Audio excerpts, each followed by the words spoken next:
Hey guys, it's Oluvids, and I'm actually going to be talking about Pokemon Sword and Shield for this video. This is actually going to be the first video where I actually talk about my opinions on something.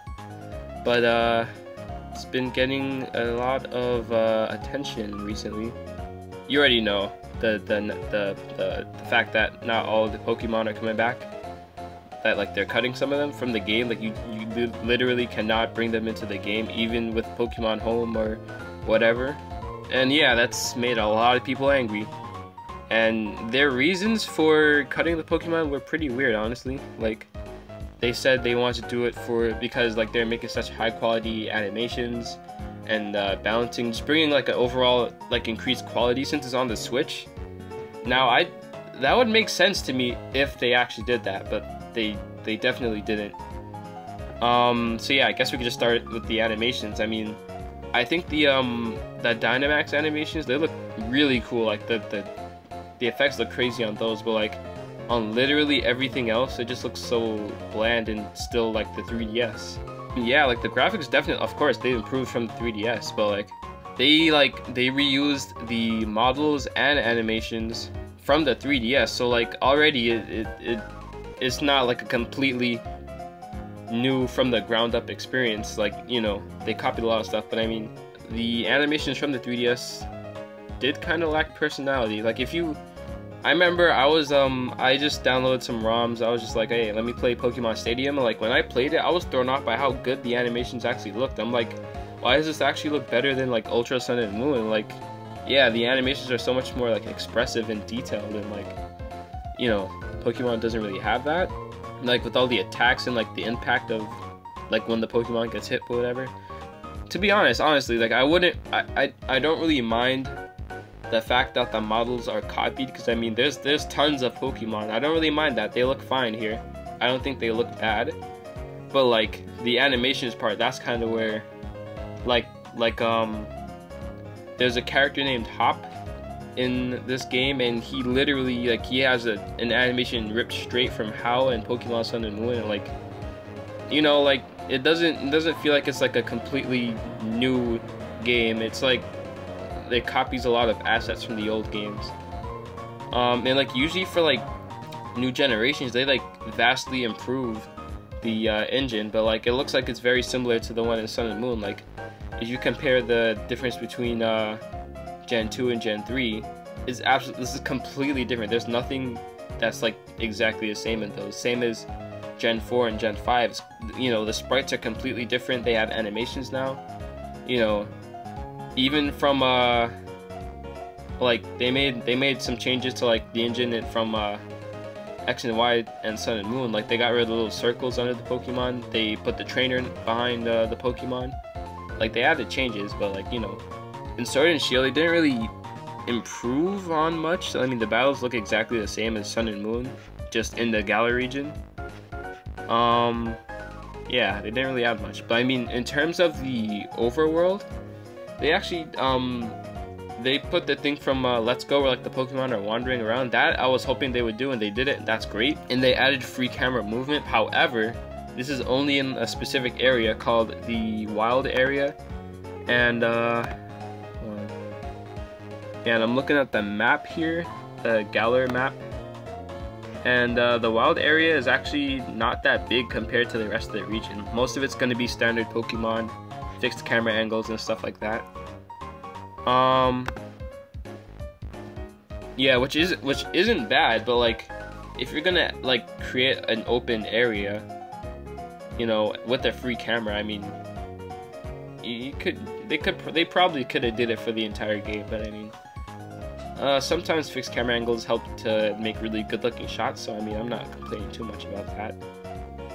The main concern that you'll probably see now is people comparing the animations to Battle Revolution on the Wii.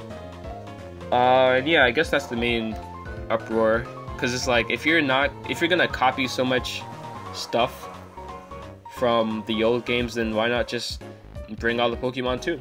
Because I mean,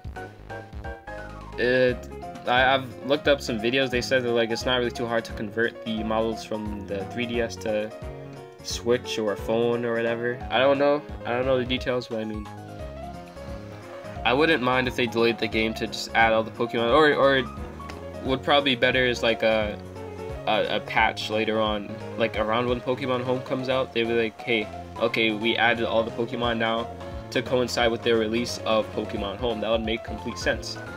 But they don't seem to be doing that as of right now. We don't really know much about the story yet. I'm hoping that's gonna be like an improvement. I hope that like that's gonna be like I guess it's not gonna be like a groundbreaking story, but like hopefully it's like pretty engaging. Hopefully hopefully it gets you hooked, you know, like other RPGs. Let's see. Yeah, like the architecture of the worlds. I'm looking at like a town in Galar. It looks nice. Like the game definitely looks better than the 3DS. It does, it really does. But like compared to just the standards of the Switch, it's lacking in some areas. I mean, I'm pretty sure you've seen the tree in the wild area that looks like it came from the N64. Which hopefully they're gonna fix that. I'm hoping they're gonna fix that. Maybe we gotta wait till I guess later footage. I mean, there's always the possibility that it just won't be fixed. I mean, I don't know. That would just be really. That would look really bad if they don't fix that.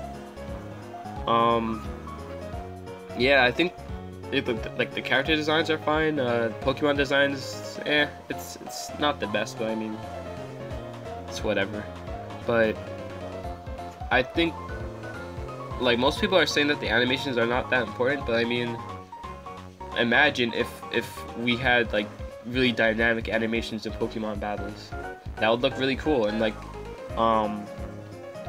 some people say that like it's gonna make the game too slow or whatever, but I mean literally every other RPG has you know, better animations. I've recently been playing Final Fantasy X, and like in that game they run up to the enemy and they hit them. At least they don't just swing their sword in place or whatever.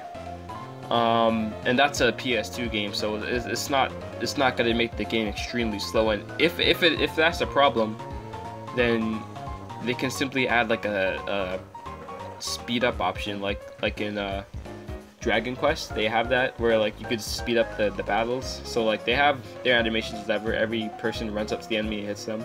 But I mean, you could speed it up to make it more snappy and quick if you don't like long animations. So that's literally all you have to do, just add a speed option thingy. Yeah, like it doesn't feel like the next generation of Pokemon. It looks like, you know, a slightly updated Sun and Moon. It doesn't really look that different from Sun and Moon, which is pretty shocking since they're on the Switch. Which, like, you know, before I would think that like the way that the Pokemon games were always like, you know, obviously lesser than every other games because it's on the 3DS, it's on a weak console. But now that it's on the Switch, I thought that like, you know, it would be easier to do it because they don't have to think about like constraints and stuff like that. But it seems like they aren't really gonna do that. Yeah, it would be cool if like, you know, it really felt like the next generation of Pokemon. In terms of the world, it does, to be honest. The world looks great, but like the battles, that's the main thing. That's, you know, I think that's the most important part. You have to like focus on the battles. Obviously, that's like the main thing you're gonna be doing in Pokemon and in any RPG. Yeah, I suppose that's it.